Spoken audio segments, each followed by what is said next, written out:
Europe 1. La politique en France, Hélène Jouan, avec le lancement de la réforme des institutions promise par le candidat Macron. Cette réforme, elle arrive aujourd'hui en Conseil des ministres. Sa réussite dépend beaucoup d'un homme, le président du Sénat, qui détient la clé de la majorité des 3/5 des voix qui est nécessaire pour faire passer cette réforme. Il en dit quoi, Gérard Larcher, Hélène ? Même pas peur. Voilà ce qu'il en dit, Gérard Larcher, quand on évoque devant lui le plat de résistance du projet de loi constitutionnel qui arrive donc aujourd'hui à la table du Conseil des ministres.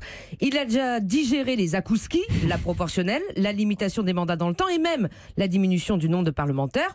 On ne lui fera pas avaler comme ça ce qu'il considère comme trop roboratif pour son estomac, qu'il a pourtant accueillant tant par nature que par conviction politique. L'annonce d'un renouvellement anticipé du Sénat en 2021, histoire que la réduction du nombre de sénateurs n'affecte pas leur représentativité, est vécue comme l'arête dans le gosier.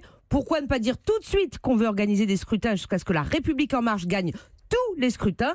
Tripatouillage, dit-on au Sénat. Mais qu'est-ce qui déplaît exactement au président du Sénat dans ce que propose le gouvernement ? Eh bien, c'est la première fois depuis 1958, tonne-t-il, qu'une réforme constitutionnelle s'attache à réduire les droits du Parlement. De Valéry Giscard d'Estaing à Nicolas Sarkozy, à chaque fois, le Parlement grignotait quelques onces de terrain sur l'exécutif. Mais là, c'est du jamais vu. Le gouvernement veut retrouver l'entière maîtrise de l'ordre du jour, simplifier la navette parlementaire et laisser plus souvent encore la dernière parole à l'Assemblée. Un crime de lèse-sénateur.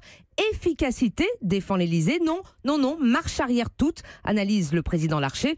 Autant qu'on disparaisse, et c'est non, jure-t-il. Mais le président du Sénat est connu pour explorer toujours les voies du dialogue. Un dialogue constructif avec Emmanuel Macron, qui lui a déjà permis d'obtenir quelques concessions. Mais là, il estime que c'est de la provoque inutile. Entre le premier discours devant le congrès du nouveau président en juillet dernier, j'achetais, à l'époque, se souvient-il, quand Macron affirmait « Il n'est pas de république forte sans parlement fort », et la mouture présentée aujourd'hui, le sénateur estime qu'il y a mensonge sur la marchandise. Il évalue surtout ce qui est en train de monter comme critique sur la gouvernance Macron, la verticalité du nouveau locataire de l'Élysée, au détriment de l'écoute, du dialogue avec les corps intermédiaires, les syndicats et là, en l'espèce, les parlementaires.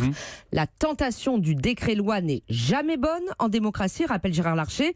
C'est fort de cette tempérance qu'il s'apprête à se battre pour ne pas voir ses pouvoirs rabougris. Une tempérance qui pourrait là trouver sa limite. À l'Assemblée et au Sénat maintenant de corriger le texte, promet-il. Et si le président refuse toute concession, eh bien, qu'il y aille au référendum. Taquin, au Sénat, on murmure.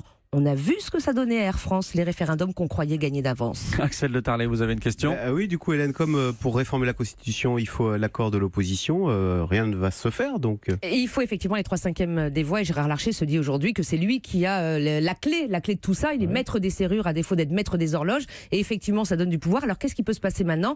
Il y a deux solutions. Le Parlement travaille, corrige le texte. Et effectivement, le président Macron fait un certain nombre de concessions. Et tout ça peut suivre son cours.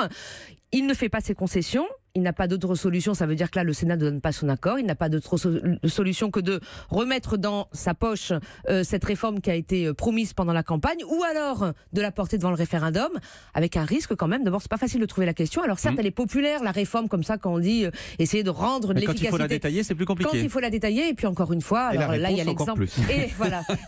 Alors, il donne l'exemple d'Air France, mais il y en a d'autres, des référendums qui n'ont pas donné la réponse qu'on attendait au départ. Europe 1.